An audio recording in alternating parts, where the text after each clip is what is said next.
শ্ৰদ্ধাৰ অসমবাসী ৰাইজ, যোৱা সপ্তাহে প্ৰতিজ্ঞাকে আকৌ এবাৰ স্পষ্ট ৰূপত জনমানসত পৰীক্ষাত উত্তীৰ্ণ হ'ব পাৰিছে। সেই বিষয়ে ইতিমধ্যে তেওঁলোকে সংবাদ মাধ্যম, সামাজিক মাধ্যমত প্ৰচাৰ আৰু প্ৰকাশ কৰিছে।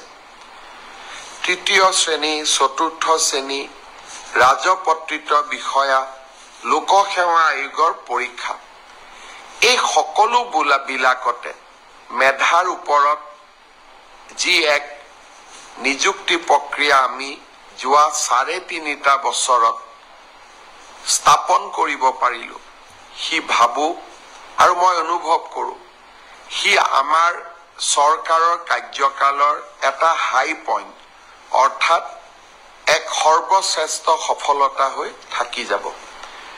2012 চনত মই শিক্ষামন্ত্ৰী হৈ থাকোতে শিক্ষক নিযুক্তিক স্বচ্ছতা দিবলৈ চেষ্টা কৰিছিলো।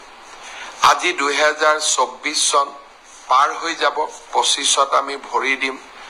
যোৱা 13টা বছৰে শিক্ষক নিযুক্তিৰ প্ৰক্ৰিয়াক আমি সম্পূৰ্ণ দুৰ্নীতিৰ পৰা আঁতৰত ৰাখিব পাৰিলো আৰু মেধাৰ ওপৰত চাকৰি পোৱা, শিক্ষকৰ চাকৰি পোৱা প্ৰক্ৰিয়াটো আমি ইনষ্টিটিউচনেলাইজ অৰ্থাৎ স্থায়ী কৰিব পাৰিলো।